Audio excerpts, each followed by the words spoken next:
नमस्कार बच्चों, मैं एक बार फिर आप लोगों के सामने उपस्थित हुई हूँ।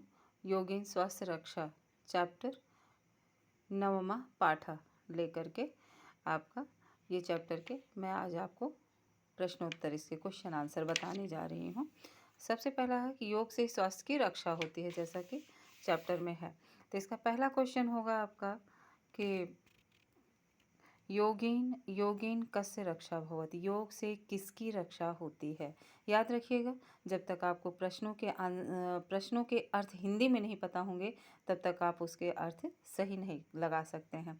तो योगेन, योग के द्वारा, तृतीय विभक्ति है, तो योग के द्वारा किसकी रक्षा होती है। तो यहाँ पे आएगा स्वास्थ्य से, स्वास्थ्य की रक्षा होती है। योगस्य जनकः कः आसीत्, योग के पिता कौन है। योगस्य जनकः कौन योग के सूत्रधार हैं, किसने आगे बढ़ाया, किसने इसको शुरुआत की। तो आएगा आपका राइट आंसर महर्षि पतंजलि।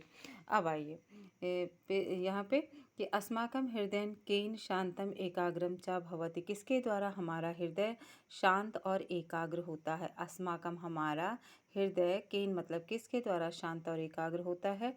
कपाल भाति माध्यमेन। और उसके बाद रोगाणाम नाशः केन भवति, रोगों का नाश किसके द्वारा होता है। तो राइट आंसर योगेन। अब आइए एक शब्द में उत्तर दीजिए। एक शब्द में इदम पत्रम केन लिखितम अस्ति, यह पत्र किसके द्वारा लिखा गया है। जनकेन, पिता के द्वारा लिखा गया है। पिता ने अपने पुत्र को लिखा है इस चैप्टर में। तिदम पत्रम। दूसरा क्वेश्चन, अधुना जनाः कस्य विषये जागरूकाः सन्ति, अब लोग किसके विषय में जागरूक हो गए हैं।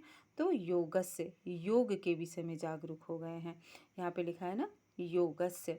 अब आइए योगा भारतस्य कीदृशी चिकित्सा पद्धति है। तो योग भारत की कैसी चिकित्सा पद्धति है। प्राचीना चिकित्सा पद्धति है। अब महर्षि पतंजलि कस्य शिष्य आसीत्, महर्षि पतंजलि किसके शिष्य थे। महर्षि पाणिनि के शिष्य थे। महर्षि पाणिनि हो गया आंसर, ये आपका महर्षि पाणिनि। अब आइए पूर्ण वाक्य में आंसर दीजिए।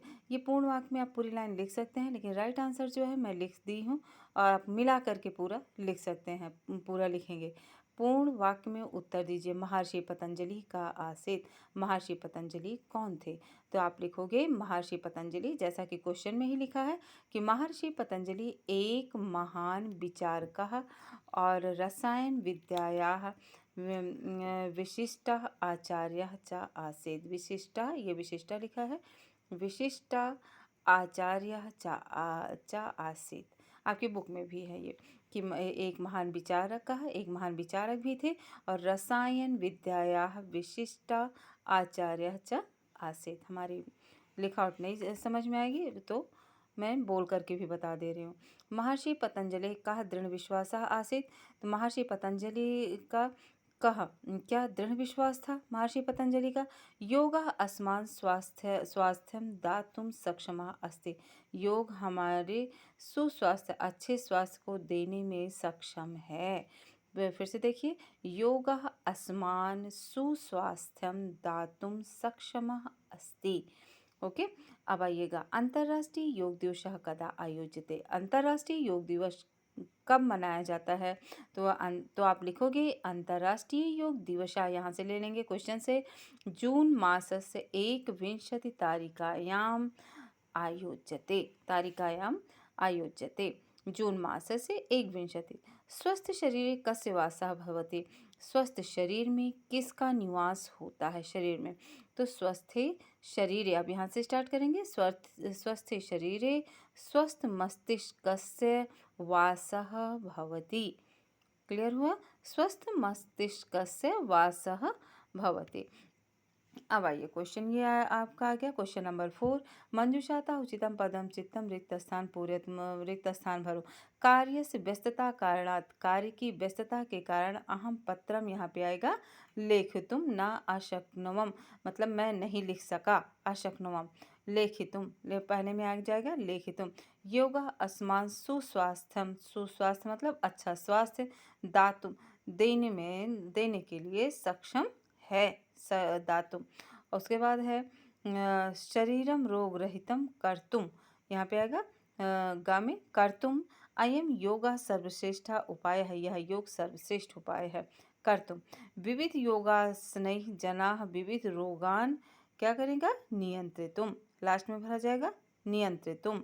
नियंत्रितुम शक्नुवन्ति।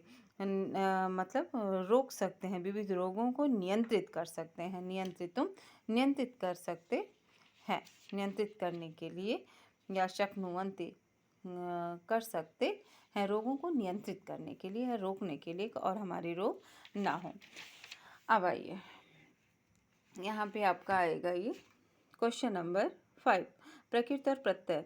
खाद प्लस तुम तो आपका हो जाएगा खादितुम। खादितुम।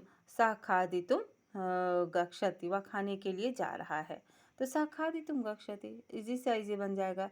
ज्ञा प्लस तुमुन, तब यहाँ पे चैप्टर होगा सह ज्ञातुम पठति, वो जानने के लिए पढ़ रहा है। जो वाक्य निर्माण कहा गया ना, तो सह ज्ञातुम, इधर क्रिया लगा देना, पठति पढ़ रहा है, इसके आगे कर्ता सह लगा देना और यहाँ पे क्रिया लगा देना, सह ज्ञातुम पठति। अब आइए भ्रमितुम, तो इसको लिखा है घूमने के लिए, तो सह भ्रमितुम गच्छति, वह घूमने के लिए जा रहा है। सह भ्रमितुम गच्छति, वो घूमने के लिए जा रहा है। इधर सह, यहाँ गच्छति।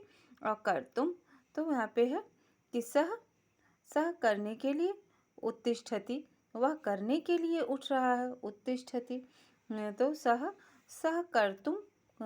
कर्तुम उत्तिष्ठति, या सह इसमें आपका एक सेंटेंस भी आया है कि स्वस्थ शरीर मस्तिष्क कर्तुम, मैं दिखा रही हूँ आपको, आया था आपका, यहाँ पे कर्तुम भी आया है, यहाँ पे आया है कि शरीरम स्वस्थम रोग रहितम च कर्तुम अयम योगा एवं सरला धन रहिता सर्वश्रेष्ठ। ये छोड़िए, बहुत बड़ा आंसर हो रहा है।